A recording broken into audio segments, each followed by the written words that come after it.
आज हम हिंदी में देवनागरी के गुण एवं विशेषताओं के विषय में पढ़ेंगे। डॉक्टर द्वारिका प्रसाद सक्सेना के अनुसार देवनागरी पर्याप्त काल से भारतीय आर्य भाषाओं की लिपि रही है और आज भी हिंदी, मराठी, नेपाली तथा समस्त हिंदी बोलियों की यही लिपि है। भारत के संविधान ने जब से हिंदी को राष्ट्रभाषा घोषित किया है, तभी से देवनागरी को राष्ट्रलिपि का महत्वपूर्ण पद प्रदान किया गया है। मतलब कि भारत का जो संविधान है, जब से हिंदी को राष्ट्रभाषा घोषित किया है, तभी से कहने का मतलब है कि भारत के संविधान ने हिंदी को राष्ट्रभाषा घोषित किया है। ठीक, तो देवनागरी राष्ट्रीय लिपि का महत्वपूर्ण, देवनागरी जो लिपि है उसे राष्ट्रीय लिपि का महत्वपूर्ण पद दिया गया है। यह लिपि संस्कृत भाषा की भी एकमात्र लिपि है। संपूर्ण संस्कृत वाङ्मय इसी लिपि में लिखित मिलता है। मतलब कि संस्कृत भाषा, जैसे कि हमारे ग्रंथ हैं संस्कृत भाषा में मिलते हैं, तो उसकी संस्कृत भाषा की भी लिपि कौन सी है? देवनागरी है। देवनागरी में अनेक गुण हैं। इसके कारण उत्तर भारत की अधिकांश भाषाएं देवनागरी में लिखी जाती हैं। इसके गुण निम्नांकित हैं। इसके स्वर तथा व्यंजन वैज्ञानिक रीति से क्रमबद्ध रूप में हैं। इसमें 14 स्वर तथा 33 व्यंजन प्रमुख हैं। इसके अतिरिक्त श, त्र, संयुक्ताक्षर भी इसमें गिने जाते हैं। ये संयुक्ताक्षर हैं, ठीक है, ये भी इसी के अंतर्गत गिने जाते हैं। यह लचीली प्रकृति की है। नंबर 2, इसकी जो विशेषता है इस प्रकार है, यह लचीली प्रकृति की है, इसलिए इसने फारसी की क, ख, ग, ज, फ को अपना लिया है। मतलब ये आप देखेंगे कि कुछ जो नाम लिखे रहते हैं, अगर किसी नाम में जैसे क है, क के नीचे अगर नुक्ता चिन्ह लगा हुआ है तो समझ जाना कि ये फारसी का है शब्द। ठीक है, इससे यह पता लग जाता है कि ये फारसी के शब्द हैं। तो ये देवनागरी लिपि ने भी इनको अपना लिया है। अंग्रेजी की अ ध्वनि के लिए अर्धचंद्र का प्रयोग भी स्वीकार कर लिया गया है। जैसे डॉक्टर अगर हम लिखते हैं तो ओ को कैसे लिखते हैं? कैसे लिखते हैं उसको? ऐसे, मतलब अंदर बिंदी तो नहीं लगाते उसमें, कैसे ऐसे चांद बना देते हैं। ठीक है, तो इस तरह का जब अर्ध, इसको कहा जाता है अर्धचंद्र। अगर उसके अंदर अनुस्वार भी लगा दिया तो वह क्या हो जाएगा?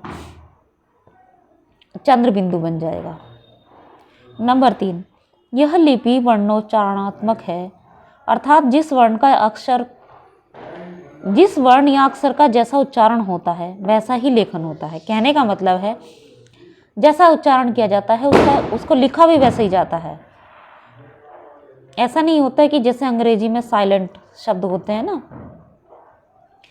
कि बोला की जाता है तो किस तरह से उसको, मतलब कि ये नाइफ बोला जाता है, कनाइफ लिखा जाता है, इस तरह से नहीं है इसमें हिंदी में। ठीक है, देवनागरी लिपि में ऐसा नहीं है। इसमें जैसा वर्ण बोले जाएंगे वैसे ही उनको लिखा जाता है।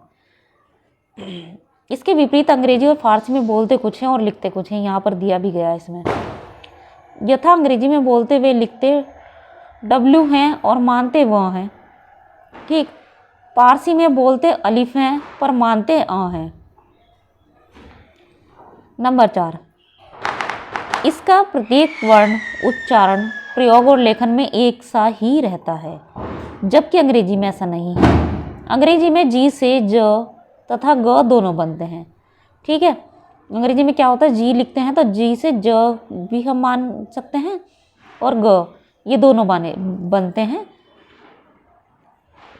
सी से स, क तथा च बनते हैं। एक सी है सी, और सी से स भी बनता है, क, च, ये तीनों बनते हैं। लेकिन देवनागरी लिपि में ऐसा कहीं नहीं है। नंबर 5, देवनागरी में स्वरों की मात्राएं भी हैं। इससे उच्चारण और लेखनगत एकता बनी रहती है। हम बोलते ती हैं, पर यदि उसे त प्लस ई लिखें तो इसके उच्चारण में अंतर पड़ेगा। अंग्रेजी में मात्राएं न होने से स्वरों को ही व्यंजन के बाद लिखना पड़ता है, जिससे उच्चारणगत अवैज्ञानिकता आती है। नंबर 6, इसमें संयुक्ताक्षरों को मिलाकर लिखने की अद्भुत विशेषता है। इससे भी उच्चारण व लेखनगत एकता बनी रहती है। लेख को देखकर ही बताया जा सकता है कि संयुक्ताक्षर पर है, पर अंग्रेजी में सारे संयुक्ताक्षर भी अलग अलग लिखे जाते हैं, जिससे लेखन संयुक्तता की हानि होती है। अंग्रेजी में पंक्ति के लिए क्यों शब्द है, इसे नागरी में लिखने पर देखते ही पता लग जाता है कि क य उ का संयुक्त रूप है, पर अंग्रेजी में इसे लिखते हैं उफ उफ। स्पष्ट ही ऐसा अंतर नागरी में नहीं है।